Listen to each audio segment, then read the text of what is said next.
दोस्तों इस वीडियो में हम बात करेंगे 2014 में आई क्लासिक मूवी विप्लैश के बारे में, जिसे डायरेक्ट और लिखा है डेमियन चज़ेल ने। ये मूवी काफ़ी चर्चे में रही। 87 एकेडमी अवार्ड में इस मूवी ने best film editing, best sound mixing और बेस्ट सपोर्टिंग एक्टर का अवार्ड जीता। ये मूवी आपको झंझोड़ के रख देगी कि आप अपने आप से सवाल पूछोगे कि क्या परफेक्ट और बेस्ट होना इम्पोर्टेंट है।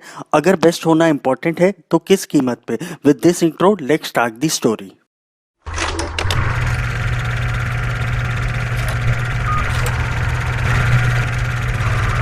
दोस्तों विप्लैश की कहानी एंड्रू नीमन नामक एक लड़के की है जो प्रेस्टिजियस शेफर म्यूजिक कॉलेज में एक फर्स्ट ईयर का स्टूडेंट है। एंड्रू का सपना है कि वो एक वर्ल्ड क्लास ड्रमर बने। दोस्तों मूवी के फर्स्ट सीन में हम देखते हैं कि एंड्रू ड्रम प्ले कर रहा है और तभी वहां पे टेरेन फ्लेचर आ जाता है। Terence Fletcher Shaffer music college का एक रिनाउंड इंस्ट्रक्टर है। वो एंड्रू से कहता है कि वो अपने स्टूडियो बैंड के लिए एक ड्रमर तलाश रहा है। फ्लेचर एंड्रू को फास्ट ड्रम प्ले करने को बोलता है, पर एंड्रू फ्लेचर के एक्सपेक्टेशन पे खरा नहीं उतरता। ये देख फ्लेचर वहां से चला जाता है। नेक्स्ट सीन में एंड्रू अपने डैड से फ्लेचर की मुलाकात के बारे में बताता है और कहता है कि यह मुलाकात पॉजिटिव नहीं रही। ये सुन के एंड्रू के डैड उसे कंसोल करते हैं और कहते हैं कि लाइफ अभी बहुत लंबी है और वो कोई और करियर ऑप्शन देख सकता है। अगले दिन एंड्रू अपने बैंड के साथ रिहर्सल कर रहा होता है कि तभी वहां पे फ्लेचर आ जाता है। फ्लेचर एंड्रू से कहता है कि कल 6 बजे वो उसके स्टूडियो आ जाए। अगले दिन एंड्रू 6 बजे उसके स्टूडियो पहुंचता है और वो नोटिस करता है कि रिहर्सल की टाइमिंग 9 बजे से है।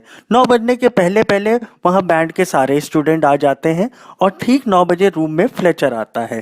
फ्लेचर के आते ही सन्नाटा और एक डर का माहौल बन जाता है।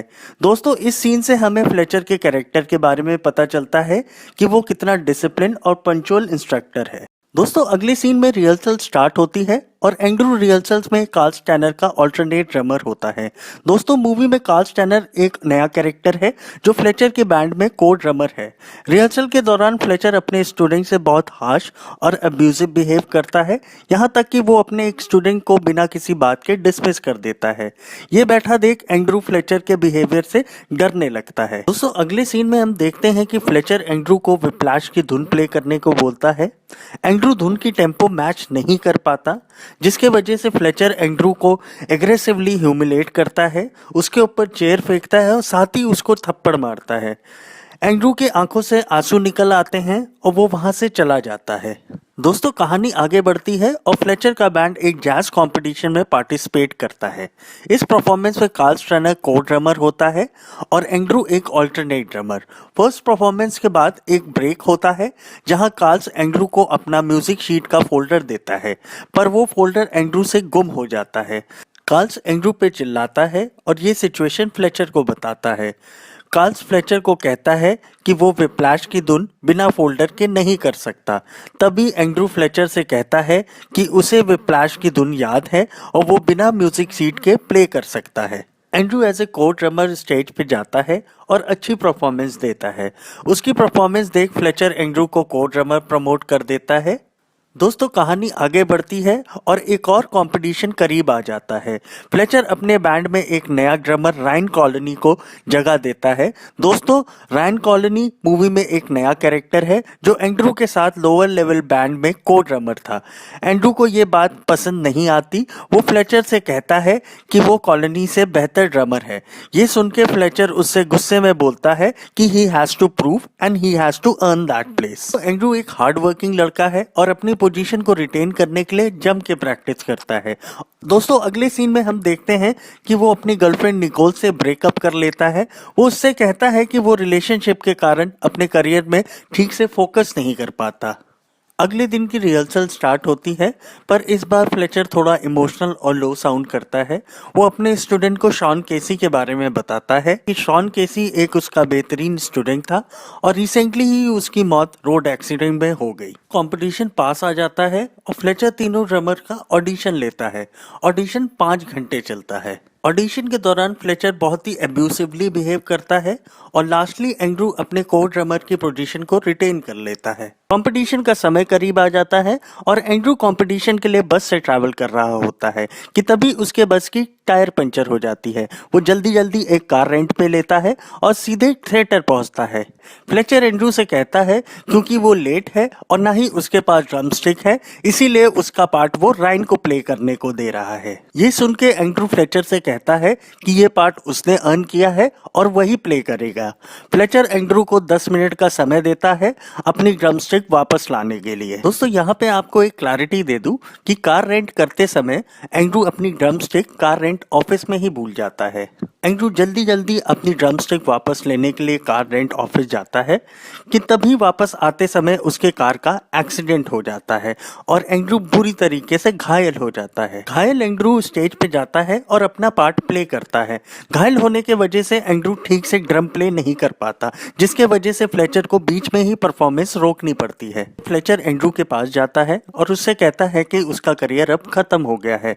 ये सुन के एंड्रू फ्लेचर पे अटैक करता है और एंड्रू के इस बिहेवियर के वजह से उसे कॉलेज से एक्सपेल कर दिया जाता है। दोस्तों अगले सीन में हम देखते हैं कि एंड्रू को कॉलेज से निकाल दिया जाता है। वो अपने ड्रमिंग करियर को छोड़ के अब रेस्टोरेंट में काम करने लगता है। एंड्रू के डैड के रिक्वेस्ट पे एंड्रू शॉन केसी की लॉयर से मिलता है। शॉन केसी फ्लेचर का एक पुराना स्टूडेंट होता है जिसकी मौत का कारण फ्लेचर कार एक्सीडेंट बताता है। पर केसी की लॉयर एंड्रू से कहती है कि केसी की मौत एक सुसाइड थी। वो बताती है कि केसी फ्लेचर के अब्यूजिव बिहेवियर से वो डिप्रेस था और उसने ये कदम उठाया। वो एंड्रू से कहती है कि वो फ्लेचर के खिलाफ बयान दे ताकि फ्लेचर किसी और स्टूडेंट के साथ ऐसा कुछ ना कर सके। एंड्रू इस बात पे राजी हो जाता है और फ्लेचर के खिलाफ एक बयान दे देता है। दोस्तों अगले सीन में हम देखते हैं कि एंड्रू फुटपाथ पे चल रहा होता है और उसकी नजर एक जैज क्लब के नोटिस बोर्ड पे पड़ती है। उस नोटिस बोर्ड पे लिखा होता है कि आज शाम की परफॉर्मेंस फ्लेचर द्वारा होगी। एंड्रू क्लब के अंदर जाता है और उसकी मुलाकात फ्लेचर से होती है। फ्लेचर एंड्रू से कहता है कि शॉन केसी केस में किसी ने उसके खिलाफ बयान दिया जिसके वजह से उसे कॉलेज छोड़ना पड़ा। फ्लेचर कहता है कि किसी ने भी ये समझने की कोशिश नहीं की कि वो अपने स्टूडेंट से इतना हार्श क्यों था। फ्लेचर बोलता है कि उसका अब्यूजिव होना एक नेसेसिटी थी, तभी एक स्टूडेंट एक अच्छा म्यूजिशियन बन सकता है। जाते जाते फ्लेचर एंड्रू से कहता है क्योंकि उसे विप्लैश और कैरावैन की धुन अच्छे से याद है, क्यों ना वो जेवीसी फेस्टिवल में उसके बैंड के लिए एक परफॉर्मेंस दे। दोस्तों कंपटीशन का समय आ जाता है और एंड्रू अपने बैंड के साथ परफॉर्मेंस के लिए स्टेज पे रेडी रहता है कि तभी उसके बाद फ्लेचर आता है। उससे कहता है कि उसे पता है कि उसी ने ही उसके खिलाफ गवाही दी है। स्टेज पे कहानी आगे बढ़ती है और फ्लेचर एक ऐसे धुन बजाने की अनाउंसमेंट करता है जो एंड्रू को आते ही नहीं और साथ ही उसके पास उसकी म्यूजिक शीट भी नहीं होती। परफॉर्मेंस स्टार्ट होती है और एंड्रू म्यूजिक शीट के बिना वो धुन प्ले नहीं कर पाता।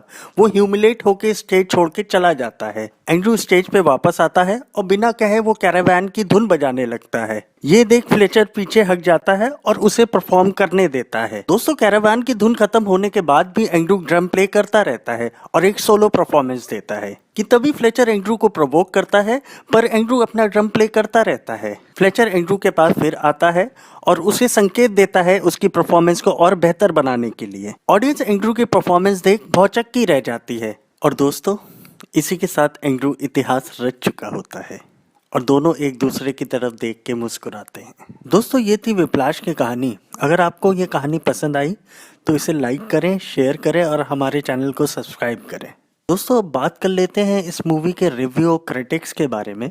तो IMDb ने इस मूवी को दिए हैं 8.5 आउट ऑफ 10 और रोटन टमाटो ने दिए हैं 93% certified fresh, which is excellent. दोस्तों अगर बात करें कि ये मूवी मुझे पर्सनली कैसे लगी तो मैं कहूँगा it's a masterpiece movie. Damien Chazelle ने इस मूवी को बहुत ही खूबसूरती से लिखा और डायरेक्ट किया है। इस मूवी में स्टूडेंट टीचर की केमिस्ट्री को बहुत ही खूबसूरती से दिखाया गया है। दो कैरेक्टर के साइकोलॉजिकल वॉर को बहुत अच्छे से पोर्ट्रे किया गया है। एक्टिंग की बात करूं तो J.K. सिमन्स की एक्टिंग आला दर्जे की है। Friends in totality this movie has one 49 award.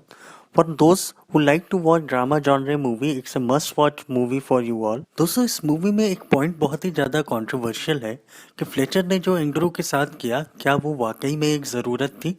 Fletcher Andrew से रूड ना होता तो क्या एंड्रू एक वर्ल्ड क्लास ड्रमर ना बन पाता? दोस्तों अपने विचार हमें कमेंट बॉक्स में लिख के बताएं। और जाते जाते हमारे चैनल को सब्सक्राइब कर दें और बेल आइकन दबा दें सो दैट आपको लेटेस्ट अपडेट मिलती रहे।